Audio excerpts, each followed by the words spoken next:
Good morning friend. Exam गुरु YouTube channel में आपका स्वागत है। मैं प्रदीप।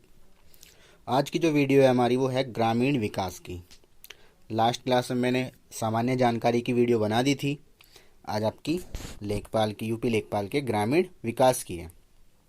आज हम करेंगे, ये भी 25 क्वेश्चन है, इसके 25 क्वेश्चन आते हैं आपके एग्ज़ाम में। चलिए, तो आपको देखो क्वेश्चन दे रखा है पहला ग्रामीण विकास का।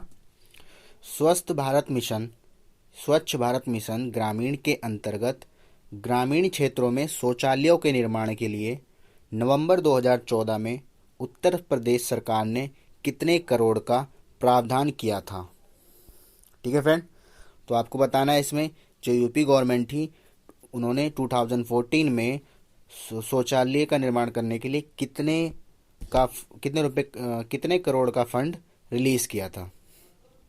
तो इसका फ्रेंड आंसर हो जाएगा आपका 685। जो यूपी गवर्नमेंट थी उन्होंने 685 करोड़ का योगदान दिया था 2014 में। किस चीज़ के लिए दिया था? ये शौचालय निर्माण के लिए, स्वच्छ भारत मिशन के अंतर्गत। ओके फ्रेंड, चलिए अगला क्वेश्चन दे रखा है आपको। भारत की जनगणना के अनुसार 2011 में उत्तर प्रदेश का प्रति वर्ग किलोमीटर जनसंख्या घनत्व कितना था? यह आपकी 2011 की जनगणना जो हुई थी उसके अकॉर्डिंग बताना है कि भारत में उत्तर प्रदेश के अंतर्गत 1 किलोमीटर में कितने लोग रहते थे। ठीक है, तो इसके आपके ऑप्शन दे रखे हैं। ये देखिए 4 ऑप्शन है आपके पास। ये 829, 920, 620 और 720। तो फ्रेंड देखिए इसमें क्या है, जब 2000, अब हमें सारा डाटा जो है 2011 का ही लेना पड़ेगा क्योंकि अगली जो जनगणना होगी वो 21 में होगी, हर 10 साल बाद होती है। ठीक है, तो जनगणना 2011 के अनुसार जो उत्तर प्रदेश का घनत्व था वो आपका 829 वर्ग किलोमीटर था। ठीक है, चलिए नेक्स्ट क्वेश्चन करते हैं। नेक्स्ट क्वेश्चन दे रखा है आपको,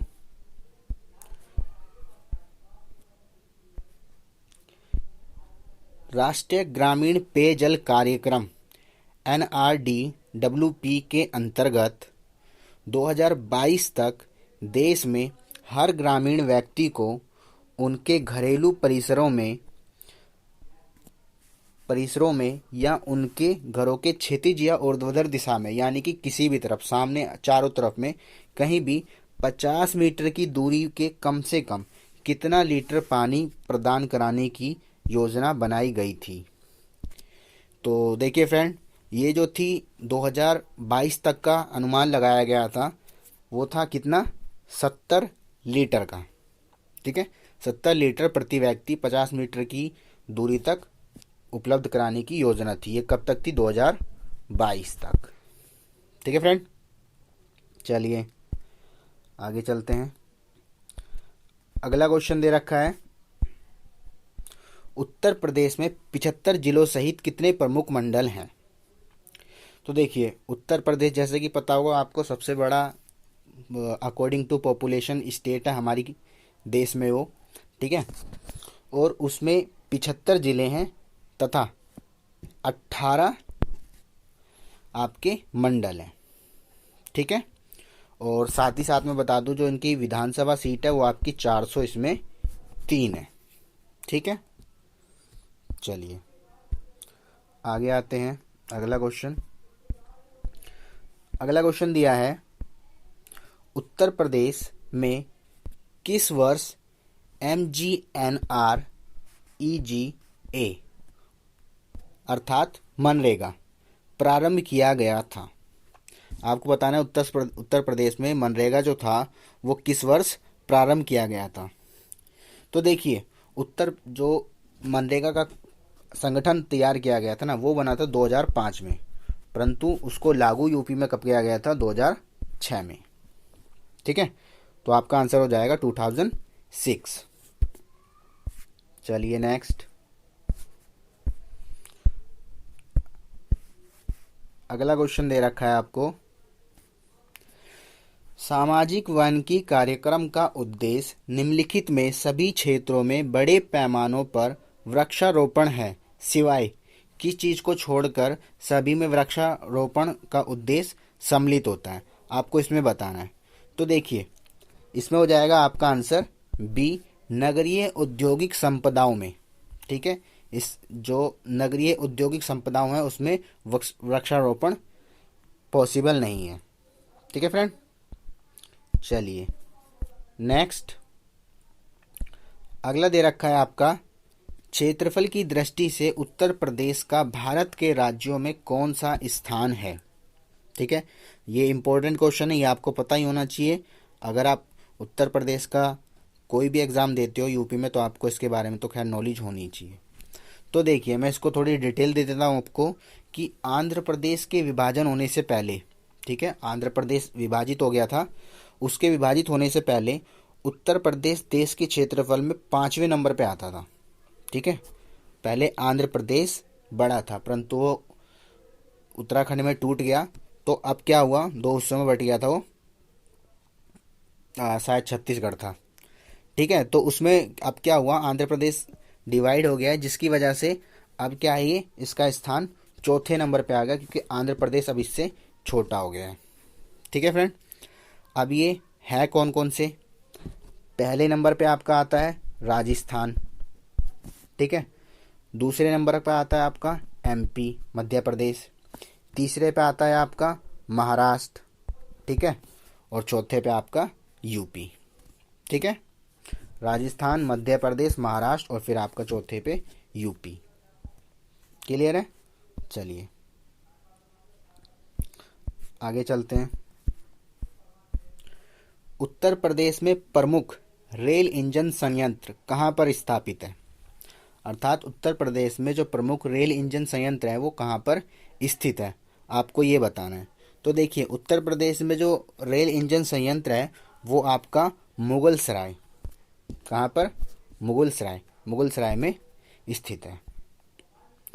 चलिए अगला करते हैं, एक योजना से भी क्वेश्चन आपका आता ही है। देखिए, आपको दे रखा है क्वेश्चन क्या, 9वीं पंचवर्षीय योजना 1997 से 2002 में ग्रामीण क्षेत्र में बीपीएल के लिए निश्चित की गई वार्षिक पारिवारिक आय का स्तर क्या था। तो फ्रेंड, ये 20,000 निर्धारित किया गया था। ठीक है, 20,000 उस समय निर्धारित किया गया था 1997 से 2002 में, जो कि आपकी 9वीं पंचवर्षीय योजना थी। आपकी 10वीं पंचवर्षीय योजना कब चली थी, 2002 से 2007 तक। ठीक है, फिर आपकी 11वीं पंचवर्षीय योजना कब चली थी, 2007 से 2012। फिर आपकी 12वीं पंचवर्षीय योजना कब चली थी, 2012 से 2017। ठीक है, उसके बाद 13वीं, तो फ्रेंड 13वीं नहीं हुई, उसके बाद पंचवर्षीय योजना को समाप्त कर दिया गया है। अब योजना आयोग तैयार कर लिया गया, नीति आयोग। ठीक है, अब पंचवर्षीय योजना खत्म हो चुकी है, खाली 12 ही बनी थी। और पहली कब बनी थी, अगर हम पहली की बात करें तो पहली बनी थी आपकी 1 अप्रैल 1956, 51 में, 51 से 56। ठीक है फ्रेंड, चलिए 51 में बनी थी। आते हैं अगला क्वेश्चन करते हैं, इसका आंसर आपको हो जाएगा 20,000। अगला है,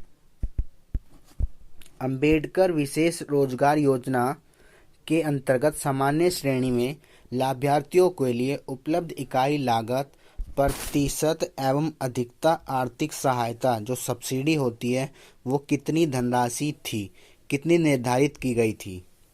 ठीक है, तो देखिए, जो आपका ये अंबेडकर विशेष रोजगार योजना था, इसके अंतर्गत 25% या अधिकतम 7,500 रुपये जो भी होगा वो देना था। ठीक है, 25% या 7,500। ठीक है फ्रेंड, चलिए अगला क्वेश्चन आपका है, उत्तर प्रदेश राजमार्ग भू नियंत्रण अधिनियम, उत्तर प्रदेश राजमार्ग भू नियंत्रण अधिनियम किस वर्ष में पारित किया गया। तो देखिए, इसको जो पारित किया गया था 1945 में। ठीक है, चलिए नेक्स्ट दे रखा है आपका उत्तर प्रदेश राज्य के वित्तीय स्वास्थ्य की देखरेख तथा सरकारी लेन देनों में पारदर्शिता लाने के लिए कौन सी वेबसाइट तैयार की गई थी।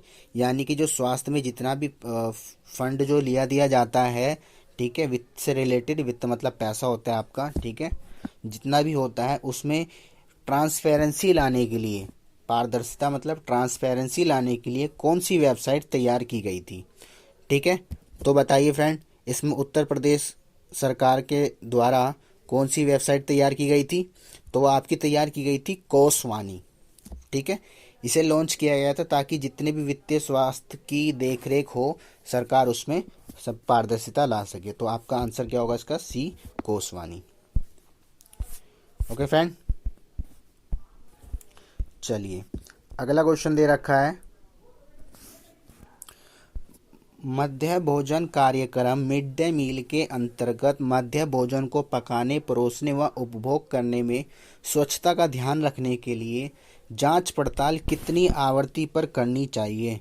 जैसे कि आपको पता होगा जो मिड डे मील मिलता है वो अब तो खैर हर स्टेट में हो गया है, उसे किस स्तर पर जांच करना चाहिए, वीकली, ईयरली, डेली या सेमी ईयरली, किस तरीके से। तो देखिए फ्रेंड, इसको मैं आपको थोड़ी डिटेल दे दूं। जो मिड डे मील प्रोग्राम था वो 15 अगस्त 1995 को भारत सरकार ने इसको जारी किया था। कब? 15 अगस्त 1995। ठीक है, उसके बाद क्या हुआ, इसको जांच पड़ताल करने के लिए देखो जो भी मिड डे मील मिलता है तो उसको डेली का डेली अपडेट होना पड़ता है कि खाने में क्या है, कैसा खाना है, क्योंकि अदरवाइज ऑल्सो अगर हफ्ते हफ्ते में देखेंगे तो फिर तो खाना आप समझ सकते हो ना, वो अनहेल्थी हो जाएगा शरीर के लिए। तो इसलिए डेली अपडेट लेना पड़ता है, उसका डेली जांच की जाती है। चलिए अगला कौन सा है, कौन सी शास्त्रीय नृत्य रूप का उत्तर प्रदेश में उद्भव हुआ था। तो देखिए जो आपका उत्तर प्रदेश में था वो क्या है, कथक। ठीक है, कथकली आपका जो है ये उत्तर प्रदेश का है।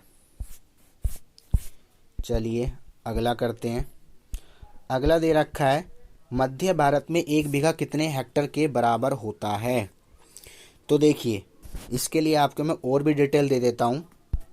जैसे कि देखो 1 एकड़, जो 1 एकड़ होता है वो आपका किसके बराबर होता है, 4840 वर्ग गज की। ठीक है, अब इसको लिखते रहिएगा कॉपी में, 1 एकड़ जो होता है 4840 वर्ग गज के बराबर होता है। ठीक है फ्रेंड, चलिए और जो अगली डिटेल है इसकी क्या, अगर मैं वर्ग मीटर में कन्वर्ट करूं तो 1 एकड़ 4047 वर्ग मीटर के बराबर होता है। ठीक है फ्रेंड, आगे हम इसको हेक्टेयर में देखें तो 1 हेक्टेयर जो होता है वो आपका किसके बराबर होता है, 1 हेक्टेयर होता है 2.471 एकड़ के बराबर होता है। ठीक है, कितना होता है, 2.471। और अगर हम बोले 1 एकड़ में, 1 हेक्टेयर में बीघा की बात करें तो 1 हेक्टेयर में आपका कितना होता है, 12.5 बीघा होता है। ठीक है, 1 हेक्टेयर में 12.5 बीघा होते हैं। और अगर हम बीघा की बात करें, 1 बीघा में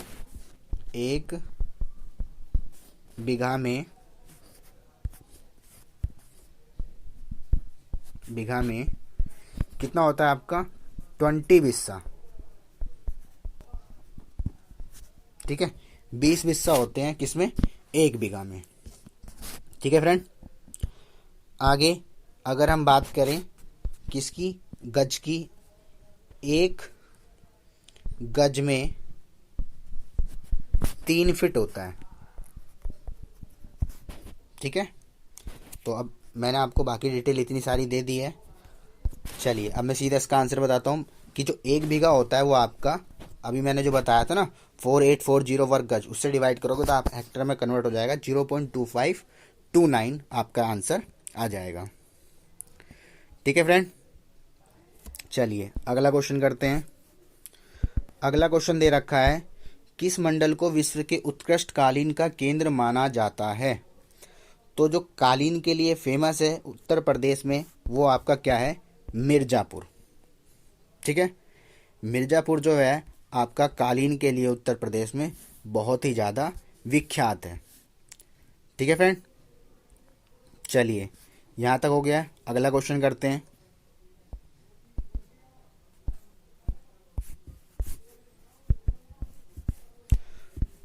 अगला दिया है, SGSY का पूर्ण रूप क्या है?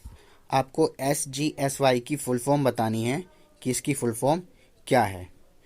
तो देखिए, जो SGSY है इसको जो निर्माण किया गया था, कब बनाया गया था? केंद्र सरकार के द्वारा इस योजना को बनाया गया था। कौन से सन में बनाया गया था? 1999। ठीक है, मंथ 1 तारीख थी अप्रैल। सारी योजनाएं तो वैसे आपको पता होगा 1 अप्रैल से तैयार होती हैं। 1 अप्रैल 1999 में बनाया गया था और इसकी फुल फॉर्म होती है स्वर्ण जयंती ग्राम स्वरोजगार योजना। ओके फ्रेंड, चलिए अगला क्वेश्चन करते हैं। अगला दे रखा है, जमाबंदी क्या होती है? तो फ्रेंड, जमाबंदी का मतलब होता है कि भूमि पे जो अधिकार होता है ना उसका प्रलेख वगैरह करना, उसको रिटर्न में देखना कि किसकी भूमि, कितनी भूमि क्या है, तो उसको हम जमाबंदी कहते हैं। तो वो आपका हो जाएगा आंसर सी। ठीक है फ्रेंड, चलिए आगे। और ये सब जो होते हैं पटवारी वगैरह जो होते हैं ना, ये सब लेखपाल, ये सब देखते हैं। चलिए अगला करते हैं। अगला है, उत्तर प्रदेश में किस प्रकार की मिलें सबसे अधिक संख्या में है? तो देखो, ज़्यादा जो मिलें हैं भारत के उत्तर प्रदेश राज्य में वो किसकी है?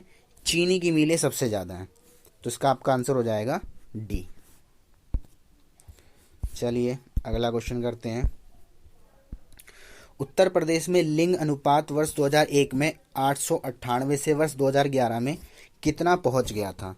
तो वह आपका देखिए 2001 में जो पहुंचा था 1 से 11 में 912। ठीक है, 14 की वृद्धि हुई थी। ठीक है, चलिए अगला करते हैं। अगला दिया है, किस मंडल में? ये रिपीट हो गया, हमने पहले ही कर लिया था, मिर्ज़ापुर। ठीक है, चलिए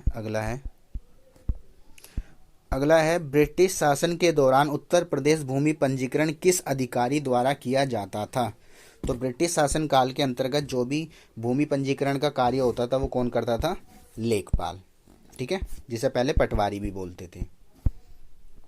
चलिए अगला क्वेश्चन दे रखा है, बीपीएल सूची से छूटे हुए बीपीएल परिवारों को लाभ पहुंचाने के लिए कौन सी योजना प्रारंभ की गई थी?